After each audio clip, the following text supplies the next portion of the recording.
lesson number 2. I hope you're enjoying the course so far.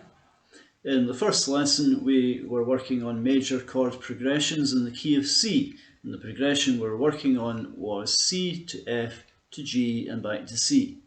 So why, I hear you ask, did I choose these particular chords to work on? Well, let's have a look at them. Let's go back again to the C major scale.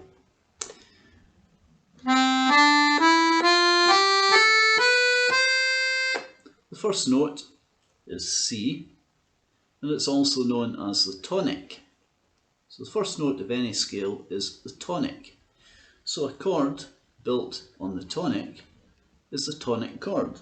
So in this case, C major is the tonic chord, and that's the most important chord, as you would expect.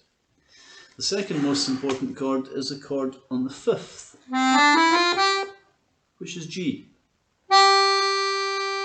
G, the fifth note, is known as the dominant. So a chord built on the dominant note, G major, is the dominant chord. So G major is the dominant chord in the key of C. C major is the tonic chord, G major is the dominant chord in the key of C. The next most important note is the fourth, which is F, and that is known as the subdominant. So a chord built on the subdominant is called the subdominant chord. So F major is the subdominant chord in the key of C. So now we have the tonic, C, the dominant, G, the subdominant, F. Very often usually find in fact that the dominant chord leads back to the tonic.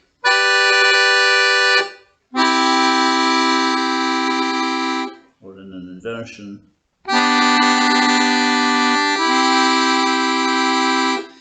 If you look at most tunes, vast majority of tunes, phrases or the tune itself will finish with the dominant chord leading back to the tonic, which is why we have the progression in that order of the tonic to the subdominant first, then the dominant, leading back to the tonic.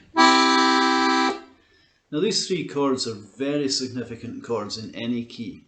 They're really the most important chords, and sometimes known as the three-chord trick by harmony musicians, and they rely very heavily on these three chords to find the harmonies for the tune. So how do you find the three-chord trick? How do you find that in other keys? Well, we're lucky as accordion players in that we have the Stradella bass, which is laid out in a very friendly way for us to find that. Because if we look at the C button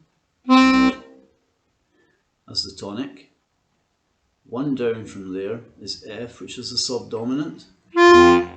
One up from C is G, which is the dominant. So there's our three-chord trick all set out for us.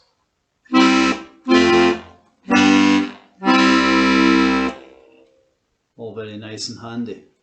Now if we were to put that into another key, let's say for example we're playing in the key of D major and we had to harmonise in the key of D major, and you want to know what chords are going to make up the three-chord trick, well, you can take your reference from the bass.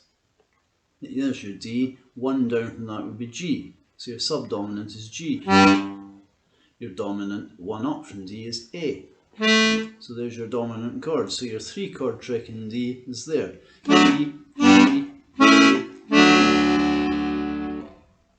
So how do you find these notes on the right hand? How do you find them on the treble keyboard? Well, as we've already said, the notes that you're looking for are the first, the third and the fifth. So going back to D major, you're going to have to find D, that's the first, F sharp is the third, A is the fifth. To do that we need to know the first 5 notes of the D major scale.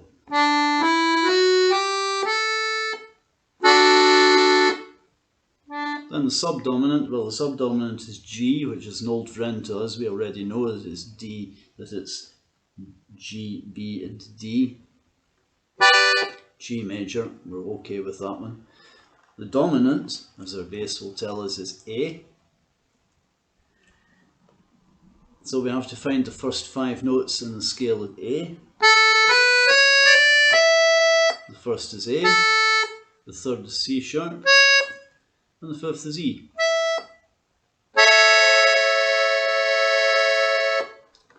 So it can be a little bit difficult to find the first, the third and the fifth, or the first 5 notes of a scale, depending on how good an ear you have.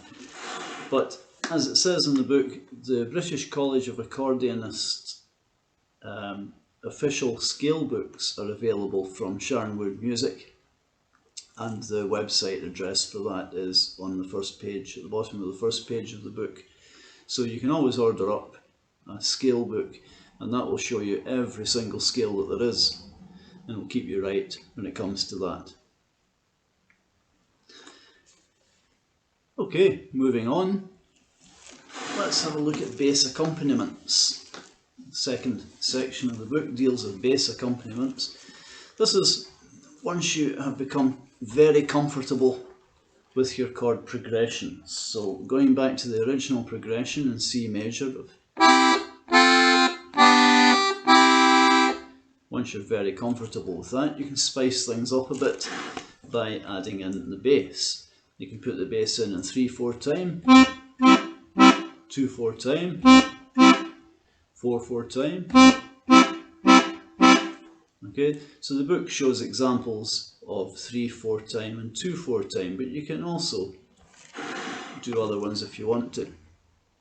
Now when we play the fundamental bass note, there's no chord, and then the chord will be vamped in along with the bass chord. So in 3/4 time,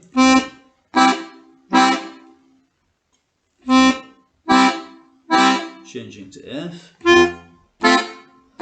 changing to G, changing to C, and do that in 2/4 time.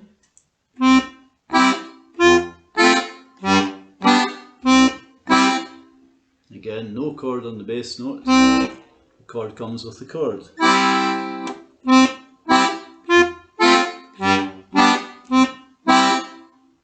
Or you could do it in 4/4 time. Sorry, that's 3/4, isn't it? 4/4 time.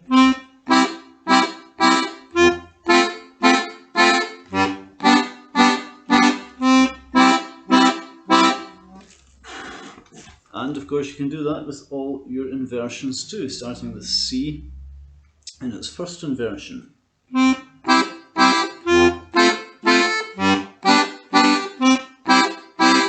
C in its second inversion.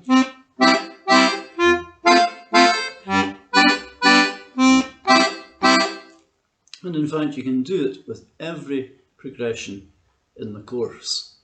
Once you've got, I would strongly recommend that you get your right hand progressions going really well first, so they're really slick, smooth, not having to think about it too much, and then start to add in the bass, make things a wee bit more exciting and a wee bit more realistic the way it would be if you were actually accompanying somebody. Okay, so best of luck with that. Thanks again for watching.